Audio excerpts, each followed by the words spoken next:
저는 바이오스 라이프 프랜차이즈 오너 김석정입니다. 반갑습니다.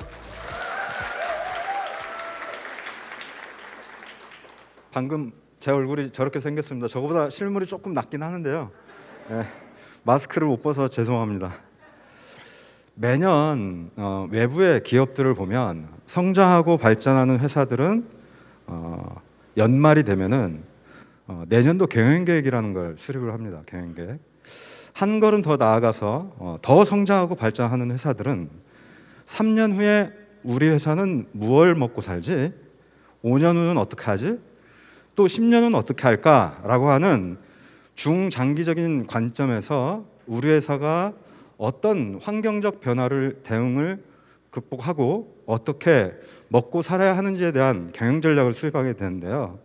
실제 경영 전략을 수립하는 데 있어서 이들이 궁극적으로 이 경영 전략을 수립하는 궁극의 이유는 어떠한 트렌드한 것, 그다음에 정치적 이슈, 경제적 상황 이런 것을 분석하는 데 그치지 않고 무엇을 할 것이고 어떤 사업을 어떻게 할 것인가라고 하는 그러한 구체화 관점에서 미래 트렌드를 분석하곤 합니다. 따라서 이 강의 주제가 원래 미래 트렌드에 대한 분석 여기에 그쳤는데 저는 우리가 미래 트렌드라는 것은 굉장히 광범위합니다. 실제. 그래서 우리 유니시티인들이 적어도 이 정도는 상식 수준에서 알아야 될 것 같다. 그리고 이러한 트렌드 속에서 과연 우리는 향후 이 트렌드에 따라서 어떤 대응 전략을 가지고 유니시티를 접근을 해야 될 것인가 라는 관점에서 주제를 조금 더 제가 구체화를 했습니다. 그래서 오늘 주제는 미래 트렌드에 따른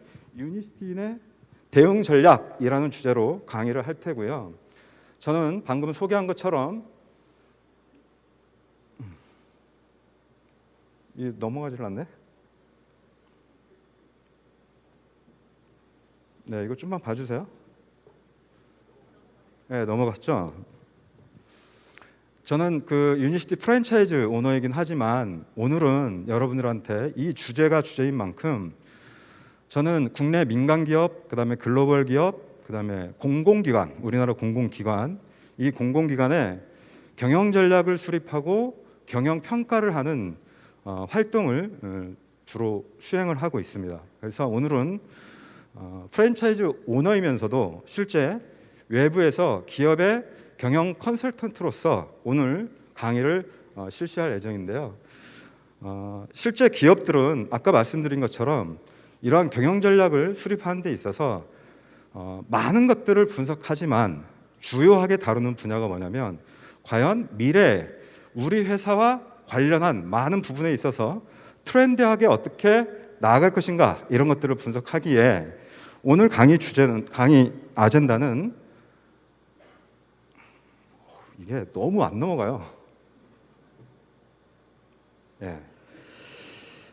정치, 경제, 사회, 문화, 예술, 기술 여러 분야가 있지만 주요하게 우리 수준에서 알아야 될 이 분야별 트렌드에 대한 탐색과 이해를 간단히 할 겁니다. 그러면 실제 여러분 이러한 트렌디한 것들은 이미 우리들이 많이 알고 있어요. 그리고 조금만 우리가 고민을 해보면 어떻게 흘러갈 것인지에 대해서 다 알 수 있는데 그것들을 어떠한 관점에서 우리가 해석할 것인가 그걸 좀 말씀을 드릴 거고 매년 삼성경제연구소나 포스코 그다음에 LG경영연구원 같은 데서는 내년도 그다음에 3년 5년 후에 어떤 장기적인 비전과 방향성들을 어떤 기업의 현황을 가지고 분석을 하는데 그것들을 제가 빅데이터까지는 아니지만 이러한 업의 개념 이러한 업무들을 하다 보니까 실제 변하지 않는 기업 경영의 키워드, 화두들이 있더라는 겁니다. 그래서 그것이 무엇인지를 한번 살펴볼 거고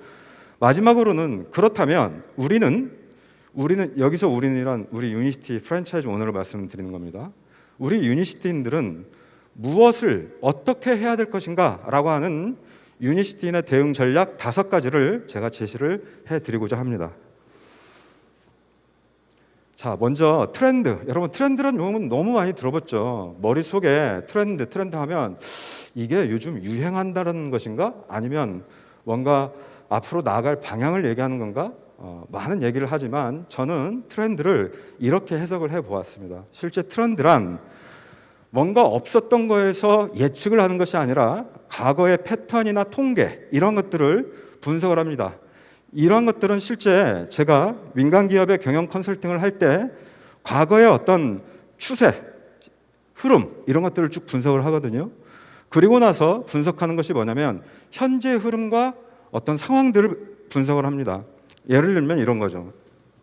여러분 요즘 노동 인력 그러니까 기업들에서 굉장히 거센 이 도전의 과제가 뭐냐면 MZ 세대의 등장이에요. MZ 세대의 등장. 이따가 우리 이정훈 그 사장님께서 뭐 리더십 강의를 해주시겠지만 저도 기업에서 리더십 강의를 또 많이 하지만 예전의 리더십의 어떤 그 트렌드와 지금의 리더십 트렌드는 완전히 바뀌었어요. 완전히. 예전에 리더십도 한때 유행의 사이클링을 타게 됩니다. 원래 예전에는 권위적 카리스마형, 거기서 권한 유임형, 그 다음에 서번트 리더십이라고 하는 뭐 이런 형태로 지속적으로 변화하는 이 변화 과정의 핵심은 어떤 이유 때문에 그러냐면 기업을 구성하고 있는 조직 구성원들의 어떤 세대적 이슈와 세대적 특성 때문에 변화되라는 겁니다. 따라서 현재 상황들을 분석하는 것들은 무엇이냐면 과연 현재 우리가 살고 있는 이 시대를 둘러싸고 있는 다양한 것들을 분석을 하는 것이 현재를 분석하는 것이고 이를 통해서 궁극적으로는 미래에 어떻게 될 것인가를 유추해보고 추측해보고 그 다음에 판단해보는 것 이런 것이 바로 트렌드의 어떤 정의, 개념 아닌가 그렇게 생각을 해보았습니다. 여러분 2002년도에 나온 여기 탐 크루즈 제가 개인적으로 굉장히 좋아하는 배우인데요. 아마 세대가 저보다 어리시죠? 어리시겠죠? 마이너리티 리포트라는 영화가 있었어요. 아마 기억이 나실 거예요. 탐 크루즈라는 배우가 워낙 유명하니까. 여러분 제가 삼성에 있을 때 삼성은 매년 무엇을 하냐면 각 계열사별로 향후 10년 후에 우리 회사는 무엇을 어떤 사업을 해서 먹고 살 것인가를 분석해서 보고서를 작성하게 합니다. 보고서. 그걸 한 2개월에서 3개월 동안 각 기업의 핵심 인재들을 추출을 해서 그들한테 타스크포스를 운영을 하는데 저도 거기에 한번 들어간 적이 있었어요.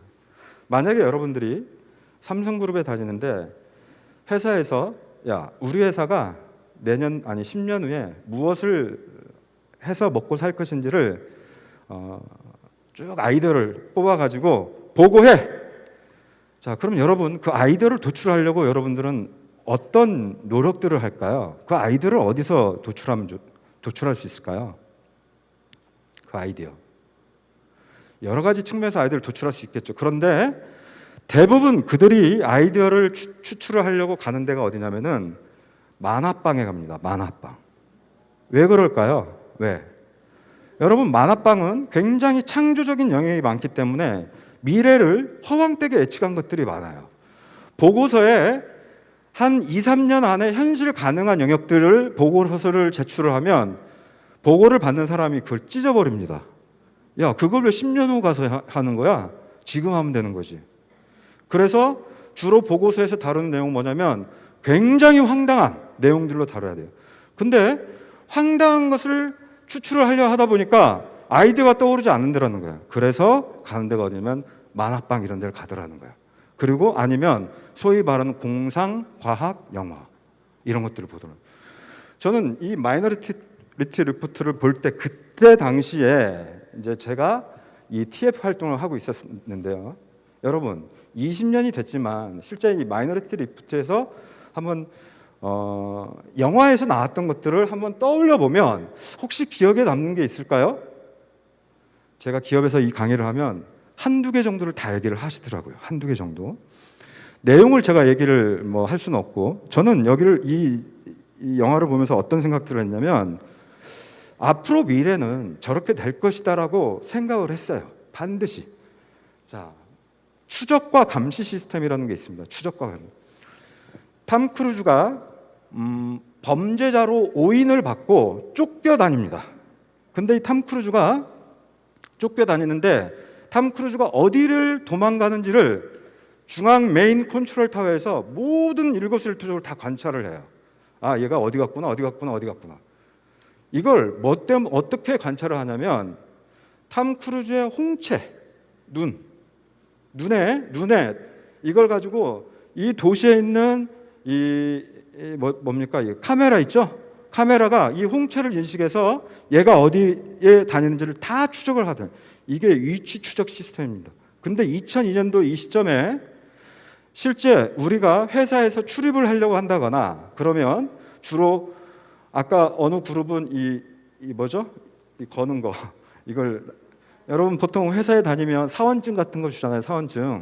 사원증에 칩이라는 게 있어요. 칩. 그래서 그걸 딱 하고 들어가야 되는데 그때 어떤 기술들이 개발이 됐냐면 지문을 가지고 입장을 하는 그러니까 회사에 들어가는 것들이 이제 조금씩 태동기였어요. 태동기. 근데 한 걸음 더 나아가서 지문으로 하는 것도 굉장히 신기했다고 생각을 하는데 이 영화에서는 사람의 홍채를 가지고 실제 하더라는 거야. 근데 그때 이 영화가 나온 이후에 홍채를 통해서 뭔가 입장을 하고 위치를 추적하는 이러한 상황들이 3년, 4년이 지나니까 실제 기술로 발현이 돼서 이제 산업의 전 분야에 활용을 하더라. 사용이 되더라. 또 제가 특이하게 봤던 것 중에 하나는 뭐냐면 하늘을 나는 자동차였어요. 여러분 현재 세계적으로 하늘을 나는 자동차가 있나요? 발명됐을까요? 네. 이미 4년 전에 미국에서 하늘을 나는 자동차가 발명이 됐습니다. 그런데 왜 그러면 자동차들이 하늘을 날아다니지 않을까? 왜 그럴까요?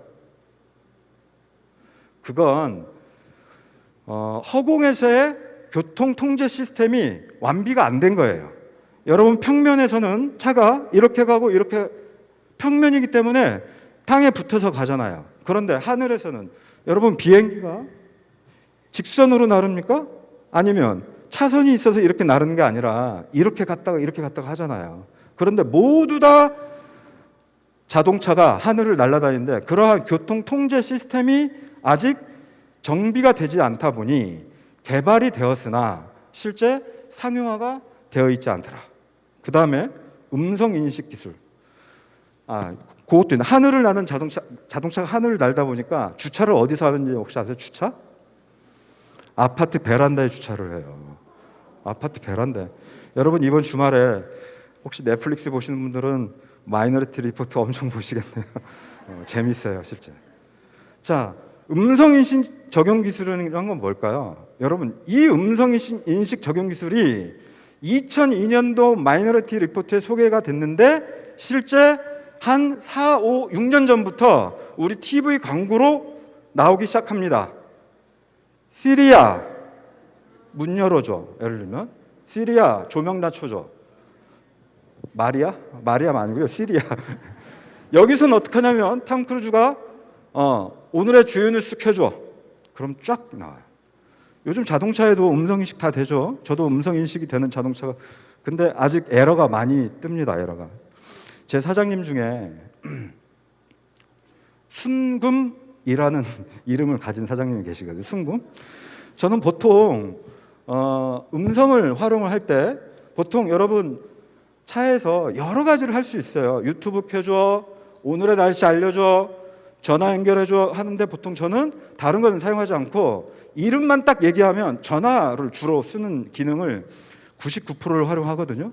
그래서 어느 날 순금 사장님한테 연락을 하려고 순금 했더니 뭐라고 나오냐면 오늘의 순금 시세는 이런 아직 정비가 안 된 거죠. 왜? 여기서 정비가 안 됐다는 것은 이 차가 사용자, 오너의 행동적 패턴을 인지하고 있었다면 이 사람은 순금이라고 했을 때 순금 시세를 물어보는 것이 아니라 전화를 연결해달라고 했을 거라는 거예요. 그런데 아직까지 정비가 안 된 것 같아요. 근데 이때 마이너리티 리포트에 이 내용을 보면서 저는 어떤 생각을 했냐면 이 기술은 반드시 실현이 될 것이다. 언젠가는. 그래서 제가 하늘을 나는 자동차 이거를 이렇게 보고서를 써서 해서 사실 칭찬을 많이 받았던 그런 생각이 나더라고요. 자, 여기서 생각해 본 것은 제가 뭐냐면은, 자, 그러면 미래를 예측하고 이렇게 변화될 것이라고 생각했지만, 즉 트렌드를 예측을 했지만 이것이 그러면 하루 빨리 오느냐? 그래서 트렌드의 속성에 대해서 제가 정의를 내려보려고 하는 거예요. 우리가 트렌드, 미래를 예측했다고 칩시다. 미래를 예측했으나 트렌드는 예측이 되었다고 해서 하루아침에 당장 right now 되는 게 아니라는 거예요. 꾸준한 시간을 갖고 되더라는 거예요. 그런데 중요한 건 예측된 트렌드는 결국 방향성을 가지고 결국은 그걸 해내더라. 해내는 과정을 살펴보면 누군가는 만드는 사람이 있어요. 근데 그것들을 이건 대단히 괜찮은 아이템이고 괜찮은 것 같아. 그래서 누군가 그걸 막 소비하는 사람들이 있어요. 소비하는 사람들이 많아지면 그게 결국 많은 사람들한테 전파가 되더라는 겁니다. 그래서 트렌드는 다만 누군가 만들었을 때 그것이 많은 사람들이 활용하지 않으면 트렌드로 자리매김하지가 않습니다. 예를 들면 페이스북이나 트위터가 나왔는데 굉장히 획기적인 제품이 나왔죠. 그런데 그걸 사용하지 않아요, 사람들이. 그러면 그건 없어지는 거예요. 그건 트렌드라고 볼 수 없는 거죠. 그런데 이 트렌드는 어디에 영향을 미치냐면 아까 제가 서두에 말씀드린 정치, 경제, 사회, 문화, 예술, 기술, 사회, 삶과 사회에 일반적으로 엄청난 영향을 미치더라. 이게 바로 트렌드가 가지고 있는 일반적인 속성입니다. 그래서 트렌드와 관련한 책자들은 너무너무 많아요. 하지만 여러분들이 그걸 다 믿을 건 안 됩니다. 왜? 미래학자들이라는 개념은 실제 여러분 대학에서 미래학이라는 게 있을까요? 미래학은 없어요. 누군가 지식의 선도자나 뭔가 성찰을 세게 하는 사람들이 사회적 현상을 가지고 미래는 어떻게 될 것이다라고 그냥 어떤 판단과 예측을 하는 것이 트렌드지, 그래서 미래학자에게는 믿을 게 안 된다는 거예요. 그럼에도 불구하고 많은 전문 기관에서는 트렌드를 몇 가지 카테고리 영역으로 분석을 합니다. 자, 그래서 에스파스라고 하는 유럽 연합 협의체에서 얘기한 6가지 카테고리를 잠깐 설명을 드리고자 합니다. 첫 번째는 환경적 이슈입니다. 환경적 이슈가 실제 우리 회사가 여기서 우리 회사는 이제 유니시티 얘기하는 겁니다. 우리 사업가들 하는 데 있어서 크게 영향은 받진 않지만 적어도 이 정도는 알고 있어야 된다. 요즘 전 세계적으로 영향을 받는 게 뭐냐면 ESG라는 개념이 있어요. 이게 영문 이니셜로 따서 E란 environment, 환경과 관련된 이슈예요. S는 social, G는 governance예요. 여러분 최근에 정치 선거 요새 많이 보셨죠? 여기서도 ESG 개념이 사실 많이 나오는데 여기서 ESG 중에 저는 E만 좀 잠깐 말씀드리면, 여러분 조 바이든이 취임을 딱 하고 난 다음에 대표적으로 그 전임 대통령이었던 트럼프와 정면으로 배치된 개념이 뭐였냐면 이 환경적 이슈였어요. 환경적 이슈. 여러분 그거 아십니까? 탄소 배출권을 거래한다는 개념? 혹시 들어보셨죠? 여러분 왜 전기차를 만들어야 되고 앞으로 저탄소 녹색 성장 해가지고 태양광, 수력, 풍력, 원자력, 석탄이나 석유를 없애고 이렇게 하는 궁극의 이유는 지구 온난화 현상 때문에 엄청난 자연재해가 발생하니까 미래를 살려야 되겠다는 개념과 관점에서 뭐라느냐? 환경을 보존하자. 근데 이 보존하자는 움직임은 실제로 1990년도 후반에 일본의 교토라는 데서 세계 탑 리더들이 만나서 교토 의정서라는 것을 협약 체결을 하면서 이제 각 나라별로 탄소의 배출의 권한을 부여를 합니다. 어떻게 부여를 하느냐? 경제 규모와 인구수에 비례해서 미국은 100만큼 탄소 배출을 해. 중국은 200만큼 해. 한국은 30만큼 해. 자, 그러면 여기서 중요한 탄소 배출권을 거래한다는 개념은 뭐냐면 각 나라가 저탄소를 할 수 있는 공장 시설로 변화를 시켰어요. 예를 들면 친환경적으로 변화를 시켜서 대한민국이 100을 배출하는데 그걸 또 자그맣게 세그멘테이션을 해봤더니 삼성은 20, LG는 10, 공장별로. 근데 삼성이 열심히 저탄소 녹색 성장해가지고 친환경적 공장을 만들었더니 나는 20을 배출을 할 수가 있는데 10밖에 배출을 안 할 수 있는 10이 남았다고 치자고요. 그러면 이 10을 누구한테 팔 수 있냐면 중국, 일본, 미국 이런데 고가를 주고 팔 수가 있는 거예요. 이게 탄소 배출권의 핵심이에요. 그런데 이거를 트럼프 대통령이 딱 나오면서 누가 반대를 했느냐? 트럼프 대통령과 중국이 반대를 했습니다. 왜? 친환경으로 바꾸기에는 엄청난 돈이 들기 때문에. 근데 조 바이든이 딱 나오면서 첫 번째로 내세웠던 강력한 공약이 2050년까지 탈탄소화를 하겠다 이 얘기를 한 겁니다. 여러분 그래서 잘 보시면 전기차 막 뜨고 있죠. 그러한 것들이 뜨는 이유를 잘 보시라는 거예요. 전기차의 개념은 이미 20년 전부터 기술이 개발됐고 하는데 이게 더디 가다가 갑자기 폭발적으로 전기차 생산을 전 세계적으로 하는 이유가 뭐냐면 바로 거기에 자유롭지 못하기 때문에. 이게 바로 환경적 이슈와 관련한 트렌드입니다. 두 번째는 인구입니다. 글로벌하게 인구를 놓고 보면 실제 인구가 줄어들지는 않아요. 자, 우리나라도 인구가 줄어들진 않아요. 여러분, 이 팩트에서 여러분들은 어떤 시사점을 가지고 가야 되느냐? 주위에 신혼부부들이 결혼한 사람도 별로 없지만 신혼부부들이 아이를 안 낳아. 그런데 인구수가 줄어들지 않아.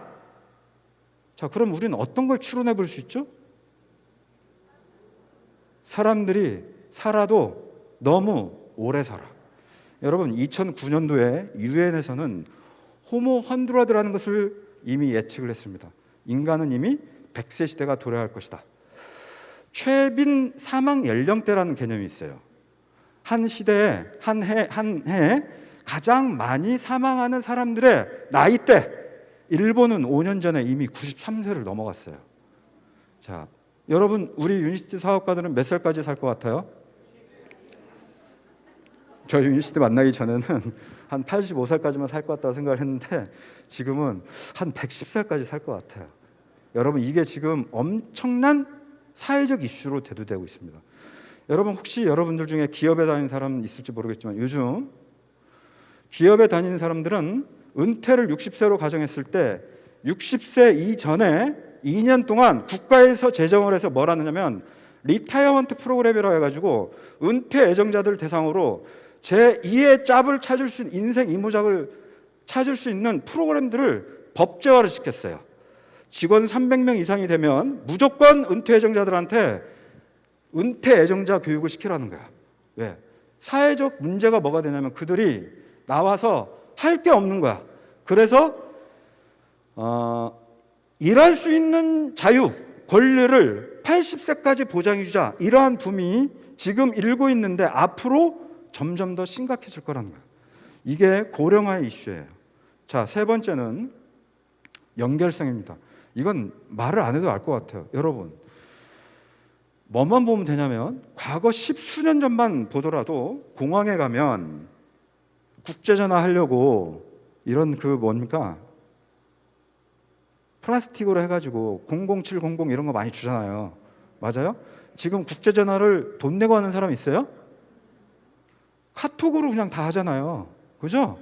자, 초연결성 개념을 넘어서서 어떤 관점까지 이제는 되느냐면 초연결성. 요즘은 조금 한 단계만 딱 거치면 이 사람이 무엇을 하는지를 다 알아. 그리고 이런 것들은 글로벌 교류가 점점 확대되는 계기를 만들어주고 있다. 이게 초연결성의 개념입니다. 다음은 경제. 여기서는 이것만 아시면 돼요. 여러분, 러시아가 우크라이나를 왜 침공했을까요? 이 답을 찾으면 국제 정세, 경제 정세를 알 수 있을 것 같아요. 여러분, G2가 뭔지 아시죠? G2. G2가 어느 나라죠? 미국, 중국. 이게 G2예요. 근데 중국이 계속 맞짱을 뜨려고 그래. 어디에? 미국에. 근데 중국은 아마 어느 순간 G1이라고 하는 글로벌 원이 될 거예요. 이것이 될 수 있는 가장 핵심은 뭐냐면 아까 두 번째 얘기한 인구의 문제였어요. 인구의 문제. 여러분, 실제 선진국이 되려면 인구가 줄어들면 안 됩니다. 전 세계적으로 가장 인구가 많은 나라가 어디입니까? 중국이죠. 그런데 우리나라도 왜 선진국이라고 하지만 인구수가 줄어들면 국제적으로 봤을 때 이 나라들은 선진국으로 인정을 하지 않아요. 예전에 중국은, 여러분 중국의 인구수가 몇 억 명이에요? 10억? 15억? 네, 그 정도 될 겁니다. 15억. 중국은 공식적으로 등재된 통계된 데이터들이 없어요. 왜냐하면 시진핑이가 4년, 5년 전까지 중국은 1가구에 한 사람밖에 등록을 안 하게 돼 있어요. 1가구. 그래서 둘째, 셋째, 넷째는 주민등록증이 없는 거예요. 그런데 시진핑이가 딱 보니까, 시진핑이라고 하면 안 돼요. 시진핑 주석이 시진핑이가 혹시 줌으로 송출이 돼서 이거 해외에서도 볼 수 있잖아요. 또 그럼 제가 또 어느 날 또 공안에 잡혀가면 또 안 되니까 네? 네. 유니시티에서 크게 될 인물이 잡혀가면 되겠습니까? 시진핑이가 가만히 세계를 보니까 인구가 감소하는 나라들은 후진성을 면치 못하더라. 그래서 어느 날, 야, 우리나라도 한 가구에 2자녀까지 등록을 시켜라. 그랬더니 어제까지는 한 자녀밖에 등록이 안 됐어요. 이때 중국의 인구 통계청에서 잡힌 인구수가 14.5억 명이었어. 다음 날이 됐어. 16억이 됐어. 이게 중국의 힘입니다. 그래서 G2의 개념은, 이 경제의 개념은, 그래서 글로벌 선진국가들이 왜 중국을 뚫으려고 하는 궁극의 이유는 인구 때문에 그래요. 인구 때문에. 자, 마지막 두 개를 살펴보면 도시와 에너지. 도시는 그것만 좀 얘기하면 돼요. 도시는 도시 공동화 현상이라는 게 있습니다. 여러분, 또 이번에 대통령 후보들이 유세를 할 때 굉장히 빈번히 나온 얘기들이 뭐냐면 지방 경제를 활성화시키겠다는 주의입니다. 들어보셨죠? 근데 그게 이유가 왜 나오냐?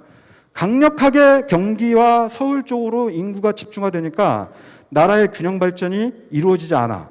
나라의 균형 발전이 이루어지니까 사회적 문제로 대두되기 시작하니까 어떻게 이들이 어쩔 수 없이 이런 트렌드 때문에 할 수밖에 없다는 거예요. 이 6가지가 유럽연합협의회에서 얘기하는 트렌드 이슈입니다. 자, 여기서 3가지를 가지고 한번 살펴봤더니, 자, 이걸 한번 정리를 해봤어요.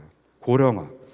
여러분, 이 밑에 있는 걸 읽지 마시고 트렌드를 예측을 할 때는 이제 이렇게 하는 겁니다. 고령화가 발생했어. 혼자 사는 사람들이 많아졌어. 자, 그럼 어떤 사회적 현상들이 발생할까? 고령화가 많아지면 직업적으로 직업을 찾기 위한, 노인들이 직업을 찾기 위해서 굉장히 노력을 할 거예요. 그런데 상대적으로 노인들이 찾을 수 있는 직업에 한계가 있기 때문에 이제는 어린 세대들이 노령연금을 지속적으로 줄 수밖에 없다라는 거예요. 그러면 이 사람들이 무엇을 해야 되느냐? 재원이 지속적으로 늘어날 수밖에 없어요. 여러분, 노령연금 몇 살부터 타요? 55세? 65세. 여러분, 노령연금의 65세 개념이 어디서 나오는지 혹시 아십니까? 외국도 65세예요. 1900년 초반에 독일의 비스마르크라는 수상이 있었어요. 그 사람이 그러니까 노인들한테 지급해야 될 적정 연금이 몇 살이냐 해봤더니 그게 65세였어. 지금부터 몇십 년 전에. 근데 이때 인간의 평균 수명이 몇 살이었냐? 48살이었어요. 65세에 노령연금을 준다라는 것은 무슨 말이냐?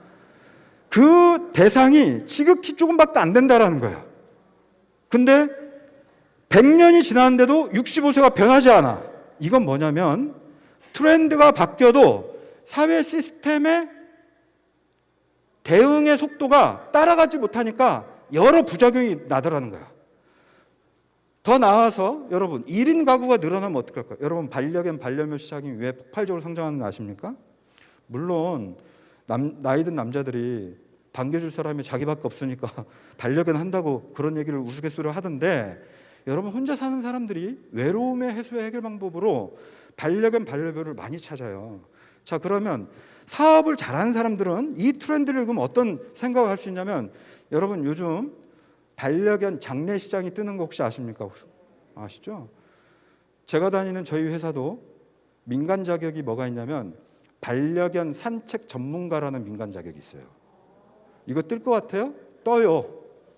실제 경기 지역에 반려견 장례를 하는 회사가 자그마하게 하고 있었는데 최근에 CJ라는 회사한테 400억 펀딩을 받았어. 여러분들보다 반려견들이 더 미용시장 하는데 돈 많이 더 들고요. 실제 그렇다니까요. 그러면 자, 조금만 생각해 보면 우리가 할 수 있다. 그 다음에 여러분 코로나 때문에 배달 이게 확대됐을 거라고 생각하시죠? 물론 그 이유도 있죠. 그런데 더 중요한 것은 1인 홀로 사는 사람들이 많으니까 밖에 나와서 먹고 그러니까 이런 홀로 먹는 걸 의식주를 해결하는, 그러니까 인터넷 모바일 기반으로 내가 옷도 사고 먹는 것도 하고 이렇게 변화되더라. 그래서 여러분들은 자, 제가 트렌드를 얘기하지만 미래를 읽는 힘은 조금만 분석하면, 자, 분석이란 조금만 고민의 강도를 높이면 향후의 트렌드는 어떻게 될 것이다라는 게 대충 나옵니다. 이게 경영 컨설턴트들이 하는 관점이에요. 모든 경영 전략 수립에서 컨설팅을 들어가면 뭘 하느냐? 이러한 분석들을 하게 됩니다. 자, 이러한 팩트가 있으면 앞으로 어떻게 발전될 거야? 어떤 현상이 나올 거야? 이런 것들을 하더라는 겁니다. 그래서 3과 4에도 아까 6가지를 놓고 봤을 때 이렇게 변화가 되더라. 자, 기술적 트렌드만 조금 빨리 정리를 한번 해볼게요. 여러분 4차 산업혁명이라는 단어 아시죠? 근데 진짜 알아요? 4차 산업혁명이 뭔지? 이번에 한 대통령 후보, 두 대통령 후보가 무수히 많이 얘기한 3명이구나, 3명이 4차 산업혁명을 얘기하는데, 저는 그분들한테 진짜 4차 산업혁명이 뭔지를 물어보면 모르는 사람들이 많을 것 같아요. 왜냐, 4차 산업혁명에 대한 개념은 엄청난 지식의 선도자도 개념 자체를 정확하게 모르는 사람들이 많더라는 거야. 막연하게 남들이 다 얘기하니까 4차 산업혁명을 얘기하는데, 우리 유니시티 여러분들은 이제 똑똑하니까 제가 개념을 딱 정립을 해드릴게요. 여러분 1차, 2차 산업혁명의 개념은 아시죠? 기계에 의한 혁명, 이게 1차예요. 전기가 나왔어요. 이게 2차예요. 3차는 컴퓨터를 활용한 정보화, 이게 3차인데 이것도 어렵지? 3차 산업혁명은 제품을 생산하는데 생산되는 제품의 라인이 자동화되는 개념이 3차 산업혁명이었어요. 예를 들면 현대차 라인이 있어요. 현대차 라인에 과거에는 사람들이 조립하고 이 짓을 했는데 지금은 뭐가 해? 기계가, 로봇가 자동화 시키잖아요. 자, 그러면 차가 마지막으로 나오는데 이 과정이 자동화되어 있었단 말이에요. 그런데 4차 산업혁명은 나오는 최종 산출물이 첨단화, 자동화, 자율화되어 있다는 거예요. 이것이 똑똑한 개념을 갖고 있는 거예요. 그래서 무인 자동차, 냉장고가 말을 하고 있고 음성이 얘기하고 있고 되더라는 개념입니다. 그래서 3차와 4차의 개념은 3차는 라인이 자동화된 거다. 4차는 라인을 통해서 나온 최종 산출물이 첨단화, 자율화된 거다. 이렇게 여러분들이 인지하고 있으면 4차 산업혁명의 개념에 대해서 아실 거예요. 4차 산업혁명을 대표적으로 표방하는 기술들은 9개가 있습니다. 아마 다 들어보셨을 거예요. 여러분 완전 자율주행 자동차 나왔어요? 안 나왔어요? 모르죠. 나왔어요. 애플카, 구글에서 나왔어요. 자율자동차의 단계를 몇 단계를 얘기하냐면 5단계까지 얘기합니다. 5단계가 완전한 자율자동차죠. 자율자동차에서는 내가 아무것도 하지 않아도 돼요. 그런데 그것이 왜 그러면 또 상용화가 안 될까? 왜 그럴까요? 아까 하늘을 나는 자동차하고 똑같은 개념이에요. 자율자동차는 지가 차가 갈 때 센싱이 자동차 주행 인식을 할 때 도로 표지판을 읽어야 되는데 이제까지의 도로 표지판은 사람이 인지하는 도로 표지판이 갖고 있었어. 그런데 자율주행 자동차가 인지하는 도로 표지판의 개념은 지금에 깔려있는 인프라하고는 완전히 다른 개념이라는 거지.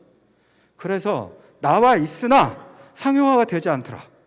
자, 여러분 머릿속에 한번 생각해 볼까요? 드론 들어보셨죠? 드론의 발전 속도는 지금 엄청나게 발전돼 있어요.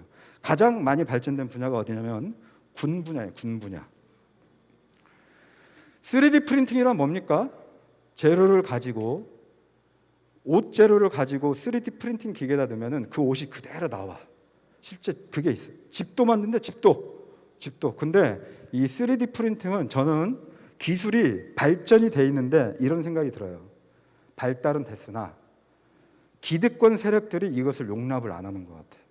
건축업자들이 3D 프린팅이 개발이 돼서 내가 이제까지 건설업자들이 건물을 짓고 집을 지으려면 열심히 몇천억을 투자해서 지어야 되는데 3D 프린팅이 지어버려. 그럼 되겠습니까? 안 되죠. 그래서 여러분 또 잘 여기서 점검해야 될 거 뭐냐면 기술이 개발이 되나 상용화가 될 수 없는 구조를 가지고 있는 것은 이것이 특정 이익 세력에 뭔가 또 연결이 돼 있는 것들은 잘 안 되더라고요. 하지만 여기 나와 있는 것들은 많이 다 지금 되어 있다. 하나만 더 얘기하면 여러분 AI 들어보셨어요? 여러분 AI가 과거에는 사람들이 몰랐어요. 그런데 6년 전에 AI가 전 국민이 알게 된 사건이 있었어. 뭐였습니까? 이세돌과 알파고가 했어요. 그런데 여러분 여기서 굉장히 센시티브한 문제가 있어요. 알파고가 이세돌을 이겼는데 진짜로 알파고는 인공지능이 사람처럼 인공지능이 있어서 이세돌을 이겼을까? 그렇지 않습니다. 사람의 뇌만큼 훌륭하진 않아요. 아무리 훌륭한 인공지능도. 그런데 중요한 건 알파고가 이세돌을 이겼던 궁극의 이유는 무수히 많은 바둑의 복귀, 대국의 이 경우의 수를 얘는 딥러닝, 머신러닝이라고 하는 무수히 많은 학습을 해. 사람들은 내가 이세돌하고 대국을 하면 이세돌이라는 사람은 이런 성향이 있구나. 그래서 저는 이세돌의 성향을 인지합니다. 다음에 커제라는 사람하고 대국을 하면 커제라는 사람의 얘는 이런 거구나 인지를 해. 근데 보통 여러분 바둑 두세요? 바둑 한 번 대국하면 몇 시간 걸리는지 혹시 아십니까? 우리는 수준이 낮기 때문에 2시간이면 되지만 프로 선수들은 4시간, 5시간 합니다. 알파고는 누군가가 4시간, 5시간 한 거를 어떻게 하냐면 10초 만에 복귀를 해버리는 거예요. 컴퓨터 시스템 때문에. 그래서 결국 알파고가 이세돌을 이기고 나서 그 다음에 커제를 이겼어요. 중국의 커제라고 그 사람이 전 세계 탑이었어요. 그러면서 알파고가 이제 더 이상 인간을 할 필요가 없다. 근데 인공지능은 끊임없이 진화하지만 아직까지는 사람의 머리처럼 해당하지 않는다. 자, 지금 제가 9가지라고 했는데 여기 보면 이게 몇 가지예요? 8가지일까요? 8가지죠. 하나는 뭘까요? 하나는 이 영역에 모두 영향을 미치는 게 있어요. 그게 뭐냐면 바로 빅데이터입니다. 빅데이터. 여러분, 빅데이터와 디지털 플랫폼 이런 용어가 최근에 또 굉장히 많이 나왔는데 제가 줌으로 사업 설명을 할 때 플랫폼 비즈니스에 대해서 많이 얘기를 요즘 대세가 되는 비즈니스가 뭐냐면 플랫폼 비즈니스예요. 여러분들 많이 사용하는 카카오톡, 라인, 페이스북, 인스타그램 이런 것들은 모두 뭐냐면 플랫폼 비즈니스입니다. 이 플랫폼 비즈니스의 근간을 이루는 건 어떤 기술이다? 바로 빅데이터의 기술이다. 근데 여기서는 요 하나만 말씀을 드리고 싶어요.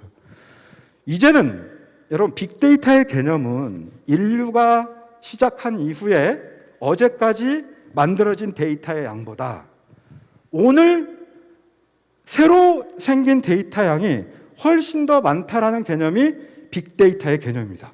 그만큼 데이터의 양은 엄청나게 많아지더라. 그런데 이제까지는 데이터를 축적하는 데 초점을 뒀어요. 그런데 앞으로 이 트렌드를 놓고 봤을 때 잘 먹고 잘 사는 사람들은 어디에 초점을 두느냐? 데이터를 잘 활용하는 사람의 이 사람들이 사업을 성공할 가능성이 높다는 거예요.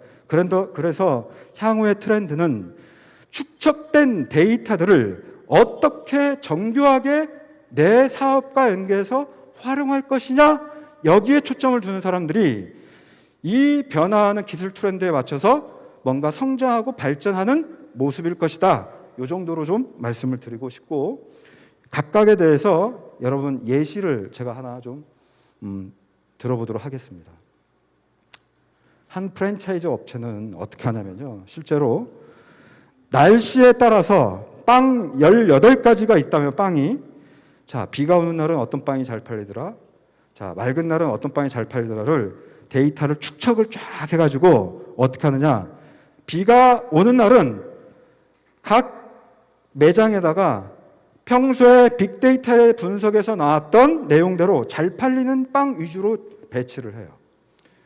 날씨가 좋은 날은 또 거기에서 나왔던 의견 내용에 의해서 배치를 하는, 이미 빅데이터의 데이터의 활용은 여러 업계에서 활용을 하더라는 겁니다.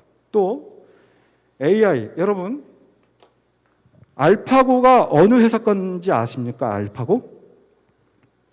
알파고가 구글 거예요.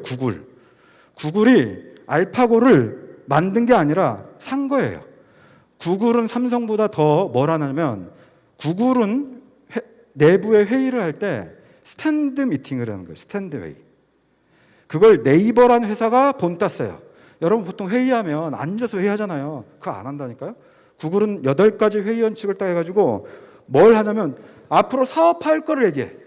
자, 근데 중요한 건 구글은 직원들의 아이디어를 내잖아. 38%를 사업화 성공시켜요. 그때 나왔던 게 알파고였어요. 여러분 구글이 뭘 하는 회사입니까? 뭘 하는 회사인지는 몰라요. 왜 모르냐? 원래 구글의 업의 개념은 네이버처럼 정보를 검색하는 거였어. 네이버는 포털이라고 얘기하지만 구글은 포털이라고 얘기 안 하죠. 네이버는 정보를 공급자가 컨트롤을 합니다. 그래서 네이버에 딱 들어가면 정보들이 쭉 디스플레이가 되어 있는 반면에 구글에 딱 들어가면 뭐만 나와 있어? 창만 딱 나와 있어요. 창만. 이게 원래 구글의 업의 개념이었어. 그런데 이 진화하는 구글이 보니까 이제는 인공지능도 만들어야 되고, 지금 구글이 인공위성을 띄워 올리고 있잖아요. 이걸 대항하는 게 뭐냐면, 테슬라가 여러분 인공위성 그다음에 우주선 띄우는 거 아시죠? 안다고 하면 좋겠어요. 아시죠? 네. 자, 그 말이에요. 근데 여러분 유튜브를 쫙 놓고 보면, 여러분 잘 유튜브를 놓고 보면 이런 생각 안 드셨나 혹시? 내가 채널 구독이 10개를 하고 있는데 아침에 유튜브를 딱 틀면 아침에 항상 내가 보던 유형의 컨텐츠가 나와. 맞아요? 근데 저녁에 유튜브를 딱 키면 주로 저녁에 보던 골프 채널이 나와. 이 기술은 어디서 나왔을까?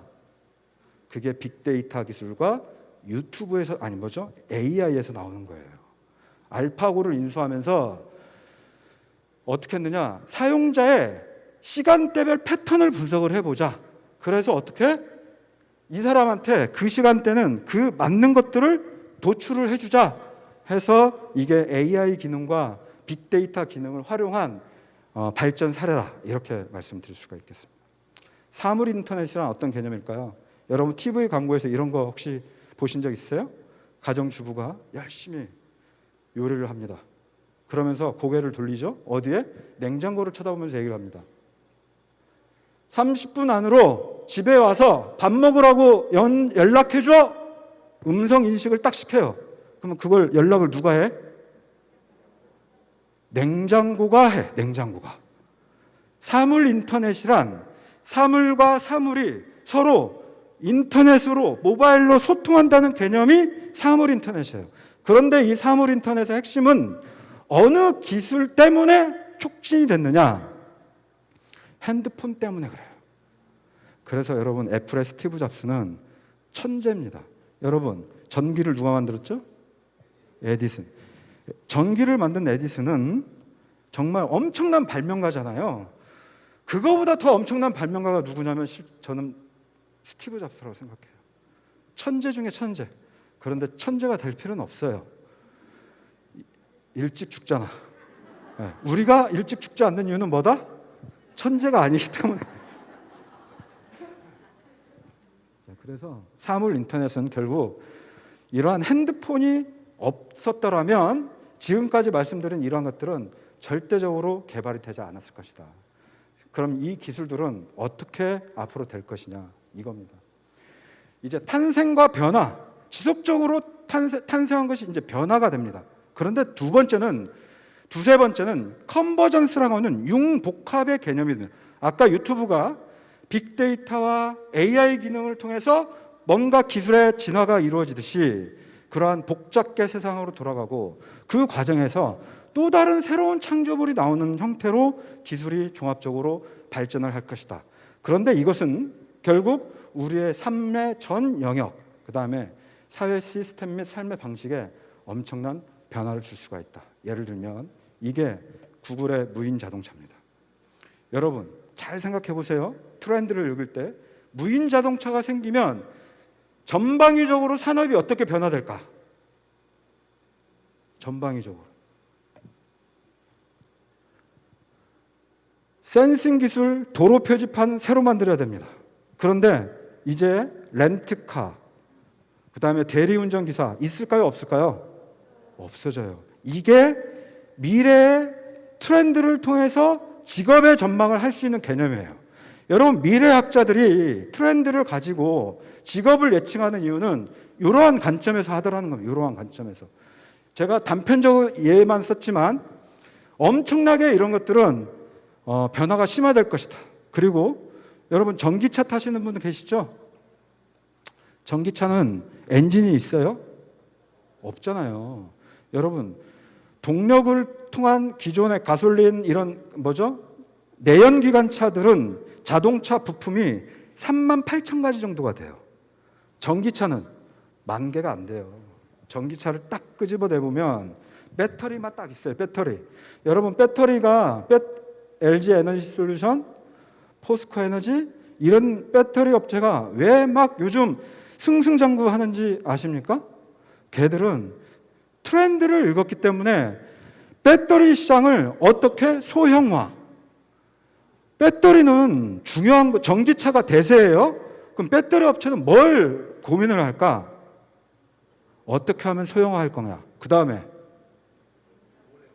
그렇죠. 어떻게 한번 충전해서 오래 갈 것이냐. 이게 결국은 기술력의 핵심이라는 겁니다. 근데 그거를 글로벌하게 가장 잘하는 회사가 LG 에너지 솔루션이잖아요. 자, 이러한 트렌드 변화에 따라서 어떻게 변화될 것인가를 여러분들이 이제는 한번 막연하게 상상을 해보는 거예요.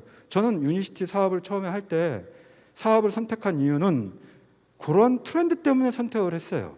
아마 사업 설명, 제가 줌으로 하는 사업 설명회를 여러분들이 들어보셨던 분들은 아마 그 맥락이 어떤 건지를 아실 거라고 생각을 해서 그 내용은 제가 설명드리지 않고, 자, 그렇다면 이제까지 여러 가지 정치, 경제, 사회, 문화, 기술 한번 봤는데 변화하지 않는 기업 경영 화두는 뭐냐면, 여러분 기업은 어떤 것에 대해서 끊임없이 주문하고 끊임없이 연구하고 끊임없이 하려고 하느냐? 이 세 가지입니다. uncertainty, 불확실성의 해소, crisis, 위기를 어떻게 극복할 거냐, sustainability라고 하는 지속 가능한 경영을 어떻게 할 것인지를 기업은 끊임없이 연구를 하게 됩니다. 그런데 이 세 가지를 하기 위해서 회사들은 무엇을 하느냐? 다시 세 가지를 엄청나게 하더라고요. 그 첫 번째가 뭐냐? 마켓 크리에이션. 근데 여러분 이 경영 전략을 잘 보면, 일반 기업의 경영 전략을 잘 보면 결국 이것은 우리 유니시티 프랜차이즈 오너하고 똑같은 관점이라는 겁니다. 왜? 여러분 우리는 소비자와 사업자를 늘려야 됩니까? 맞죠? 그게 마켓 크리에이션 개념이에요. 두 번째는 트렌딩 리딩을 할 수 있어야 됩니까? 맞습니다. 여러분들이 왜 이 산업군과 이 비즈니스에 종사하느냐? 인간이 고령화되어 있고, 여러분 고령화뿐만 아니라 1인 가구가 예측이 되면 반드시 건강보조식품, 천연치료 이 시장은 뜰 수밖에 없어요. 사고의 훈련이 왜 그렇게 해야 되느냐? 1인 가구가 혼자 사는 사람들이 가장 힘들고 어렵고 두려워하는 게 뭘까요? 나이가 들어서 아프면 나를 누가 케어해 주지? 이거잖아. 근데 그거를 해결할 수 있는 방법은 1인 가구한테는 특히 뭐가 필요하다? 그래서 내 관리를 하는 거예요. 그래서 고령화뿐만이 아니라 1인 가구가 뜬다라는 것은 트렌드 리딩 차원에서 우리 회사가 가지고 있는 이 비즈니스는 굉장히 좋다라고 저는 생각해요. 또 마지막 HR, 이건 교육이에요. 여러분 코로나가 창궐하고 마지막 몸부림을 치고 있는 이 시점에 여러분 여기 왜 앉아 계세요? 학습과 성장하려고 하시는 거 아니에요? 내가 제대로 알아야 사람들한테 이러한 트렌드를 얘기할 수 있고 사람들한테 이 비즈니스가 좋다는 것을 이해시킬 수 있기 때문에 여기 앉아 계시는 거라는 거예요. 자, 그래서 이제 결론을 좀 내리려고 합니다. 어떤 결론? 자, 5가지 전략에 대해서 좀 말씀을 드릴게요. 저는 줌 교육할 때 항상 이런 얘기해요. 오프라인 기반의 플랫폼 비즈니스다. 오프라인은 내가 플랫폼이 되고 나로부터 창출된 사람들, 소비자든 사업자든 이분들이 뭔가 여기서 액팅하고 뭔가 행위들을 일으키면 결국 뭐가 된다? 나는 여기서 멤버십이 확보된다는 개념이 유니시티가 가지고 있는 결국 플랫폼 비즈니스의 핵심이라는 거예요. 그런데 여러분 이제 우리 회사의 마켓쉐어를 얘기하지만 플라이휠이라는 개념이 있습니다. 이것은 아마존의 제프 베조스라는 사람이 핵심 가치를 내재화시키는 개념이 있는데 플라이휠은 허공에 떠 있는 수레바퀴예요. 여러분 잘 생각해 보면 우리가 처음에 멤버를 1명, 2명 늘릴 때까지는 굉장히 어려운 시절을 겪어요. 그렇죠? 그런데 어느 날 사람이 점점 늘어나면 그때부터는 관성과 별다른 동력이 없어도 관성에서 막 굴러. 이게 뭐냐면 플라이휠의 개념이에요. 그런데 그래서 저는 여러분들한테 이제 트렌드가 파악이 됐으니 우리는 첫 번째로 플라이휠을 빠르게 구축하는 노력들을 해야 된다. 왜? 우리는 같은 패밀리지만 우리의 경쟁하고 있는 다른 타사들이 많기 때문에 그들이 먼저 선점하기 전에 우리가 빨리 이 플라이휠의 구조를 정착하지 않으면 안 된다는 측면에서 첫 번째 우리의 대응 전략은 플라이휠의 조기 구축입니다. 이 그림은 실제 아마존의 전 직원들의 핸드폰이나 책상에 이게 다 있대요. 잘 생각해 보면, 자, 제품이 많아지면 방문자 고객 경험이 많아질 거야. 고객 경험이 많아지면 방문자 수가 많아질 거야. 방문자 수가 많아지면 판매도 많아질 거야. 그러면 회사가 잘 돼. 이게 선순환이에요. 그게 이루어지고 난 다음에는 뭐가 더 낮은 비용 구조를 통해서 더 많은 수익 창출할 수 있는 구조와 개념. 이게 아마존이 가지고 있는 플라이휠의 개념이에요. 이걸 가지고 제가 한번 수립을 해왔어요. 유니시티. 우리 회사 탁월한 제품 맞아요? 탁월한 제품을 가지고 증가하는 수요, 사업자 늘어나고 있어요? 자, 이 늘어나면 여러분 네트워크 비즈니스의 핵심은 뭘까요? 지역을 탈피를 해서 내가 서울에 근무한다고 너는 제가 당근마켓처럼 너는 서초구에 사니까 서초구에서만 뭔가를 해. 이거 안 하잖아. 난 서울에 살지만 부산에도 사업자 낼 수 있고 미국에도 할 수 있고 전 세계적으로 할 수 있잖아요. 더 많은 지역을 확장된다는 개념이에요. 이게 되면 뭐가 되냐? 아까 얘기한 오프라인 기반의 플랫폼 비즈니스를 구축할 수 있다는 겁니다. 자, 이 플랫폼이 완성이 되면 우리는 고객의 성공 경험을 지속적으로 모아놓고 이걸 가지고 더 많은 신규 비즈니스 창출을 할 수 있다. 그래서 제가 한번 아마존의 모델을 가지고 한번 이 그림을 그려봤습니다. 그래서 우리도 결국 첫 번째 이 플라이를 조기에 구축해야 되는 거 아니냐. 자, 두 번째는 여러분 제가 아까 빅데이터 개념 얘기했잖아요.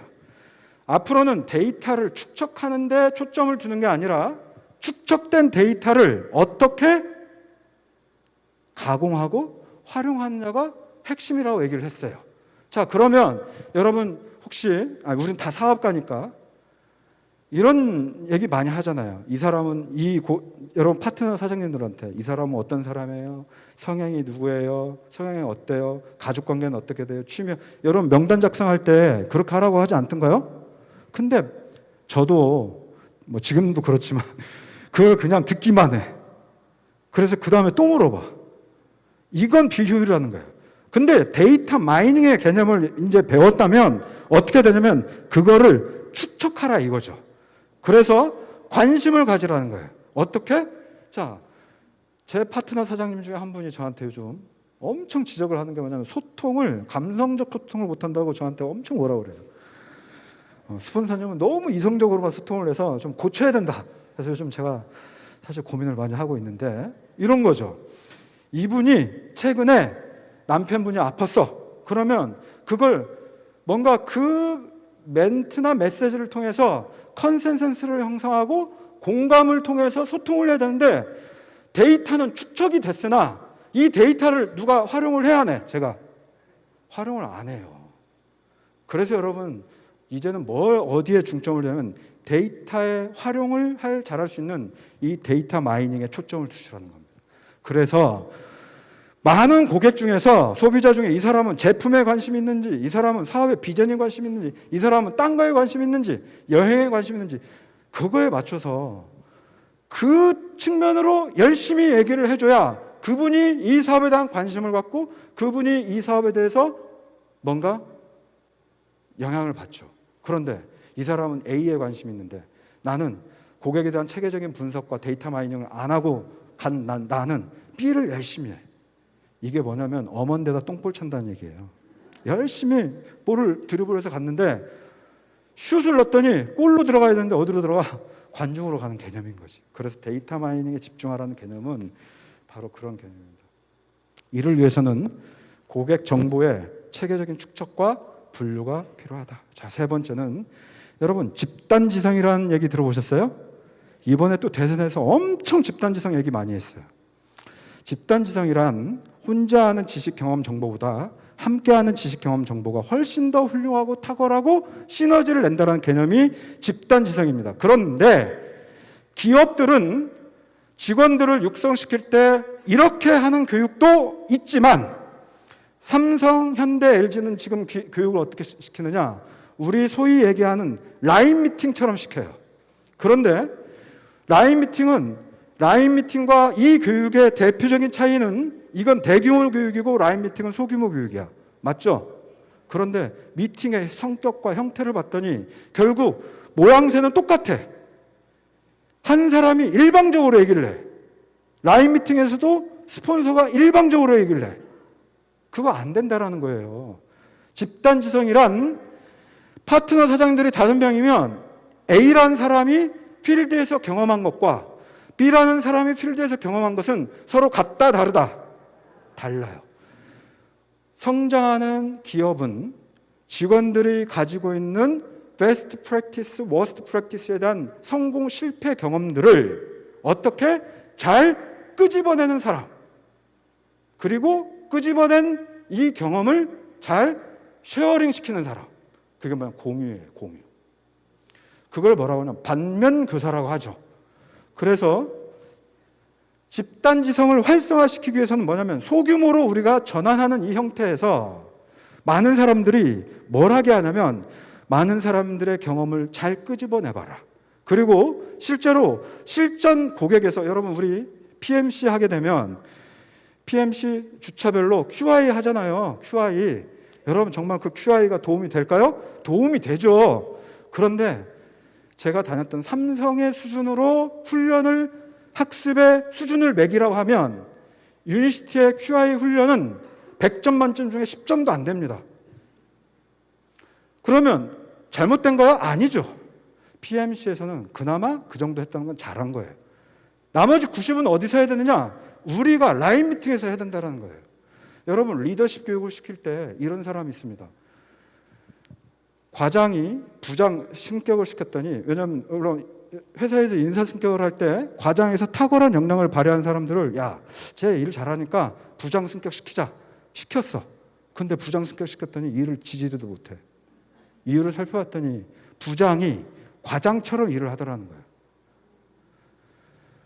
부장으로서의 역할에 대한 재정의를 하지 않고 부장으로서의 역량을 개발시켜주지 않고 과장처럼 하니까 어떻게 하느냐면 그냥 조금 나이든 과장 역할을 하더라는 거예요. 그래서 여러분 탑 리더들은 뭘 할 수 있어야 되냐면 점점 내가 10억을 버는 게 중요한 게 아니라 10억을 벌 수 있는 파트너 사장을 양성시키는 게 리더의 역할이라는 거예요.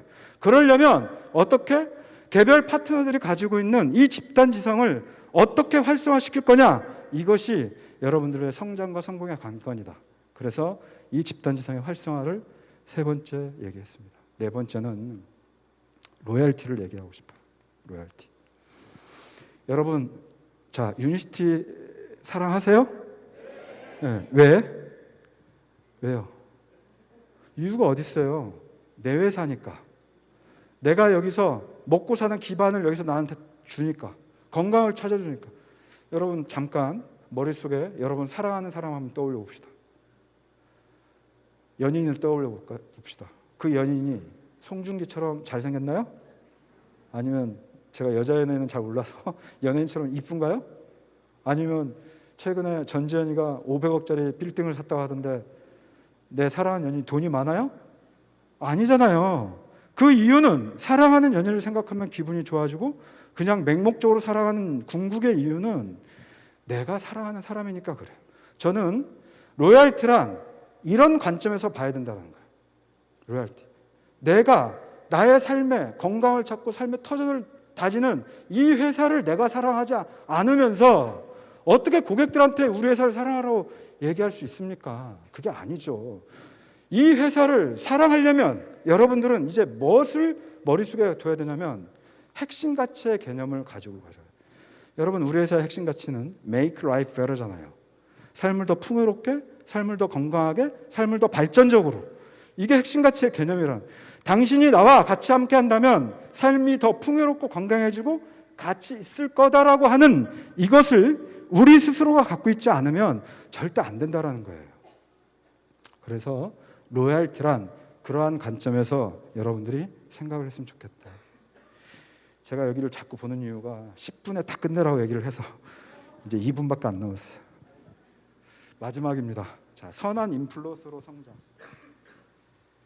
제가 리더십 교육에 가면 그 기업이 잘 나가는 조직인지 안 나가는 조직인지를 뭘 딱 질문을 해보면 아냐면은 눈을 감고 이제 교육생들한테 물어보면 눈을 감아보세요. 여러분 중에 나는 이 회사에서 닮고 싶고 따라하고 싶고 저렇게 성장하고 싶은 롤모델이 있는 사람 한번 손들어 보세요. 딱 하면 여기는 다 들겠지. 우린 다, 여러분 우리 회사 잘 나가는 이유는 우린 다 들어요. 일반 기업에 가서 삼성은 한 70%가 손을 들어요. 중견기업에 가면은 한 20% 손을 들어요. 공기업에 가잖아요.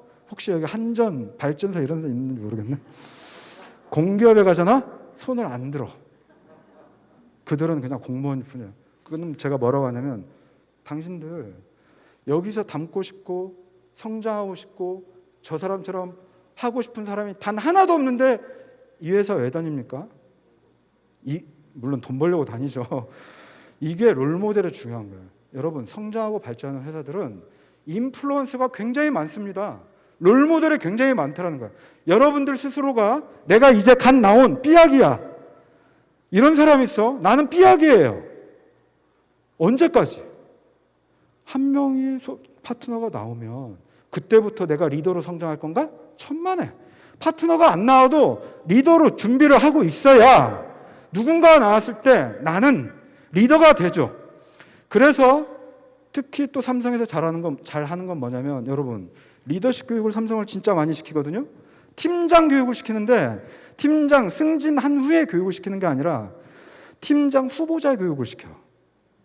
팀장이 될 만한 잠재적 역량을 돼 있는 사람의 3배수를 선정을 해가지고 팀장으로서 먼저 역량을 개발을 시키고 난 다음에 그 중에서 뽑아서 팀장으로 시키더라는 거예요. 저는 이 개념을 여러분들이 가졌으면 좋겠다는 거예요. 잘 되는 그룹과 조금 지지부진한 그룹의 차이는 뭘까요? 그런 선한 영향력을 가진 사람들이 많이 있는 사람들은 사실은 잘 됩니다. 그래서 저도 사실은 반성이 많이 됩니다. 내가 내 스스로가 롤모델로 멋지게 성장할 수 있다면 그것이 나뿐만이 아니라 많은 사람이 함께 될 수 있다면 그룹은 커질 것이다. 그리고 두 번째는 이겁니다. 디지털 역량. 여러분 구글덕이라고 알아요? 구글덕스? 고객을 만드는 히스토리를 관리를 제가 이제 봤더니 이러더라고요. 저희 이제 이 제 라인에서는 이제 시범적으로 구글 덕스를 활용을 합니다. 예를 들면 이런 거죠. 제가 많은 파트너 사장님들이 있는데 이분들이 실제 액팅하는 거 있고 액팅하고 있는데 이분이 액팅한 소비자를 만난 내용은 저한테 얘기하지 않는 한 이분밖에 모르잖아요. 그죠? 이분의 스폰서가 있고 그 위에 또 제가 있고 이렇게 하는데, 자, 그럼 어떻게 이걸 전부 다 공유를 할 수 있을까? 알 수 있을까? 그래서 요즘 기업에서 많이 활용하는 기법이 구글 덕스라는 원소스 멀티 유즈, 한 사람이 딱 올리면 나머지 사람들이 다 볼 수 있는 개념을 갖고 가요. 이게 뭐냐면 디지털 역량이에요. 트렌드는 디지털로 막 가고 있잖아. 여러분, 신입사원 MZ세대들은 일을 딱 주잖아요. 10분 만에 해결합니다. 그런데 기존의 디지털에 둔감한 사람들은 2시간이 지나도 해결하지 못해요. 이 사람들이 가지고 있는 결정적 역량의 차이는 디지털 역량이 있더라는 거예요. 그래서 여러분, 우리가 이제는 더 선진화된 조직으로 성장하기 위해서는 그러한 것들의 관점을 갖고 성장하면 되겠다. 나머지는 보시면 될 것 같습니다. 자, 결론. 여러분, 스트래티직 어길리티라는 용어가 있어요. 이게 막 전략적 민첩성이죠. 오늘 다소 무거운 주제가 미래 트렌드예요. 근데 자, 트렌드를 알면 뭐 할 거냐 이거죠. 아까처럼. 이 변화하는 트렌드 속에서 내가 취할 건 취하고 그 다음에 변할 건 변하고, 이게 뭐냐면 앞으로 또는 현재 상황을 통해 살펴보는 환경에 대한 수용성. 아, 이건 내가 수용해야겠다. 그 다음에 변화의 과정에 대한 주도성. 남들이 다 변화하고 난 다음에 내가 따라갈 것이 아니라 내가 미리 그 변화를 리딩해 본다는 거죠.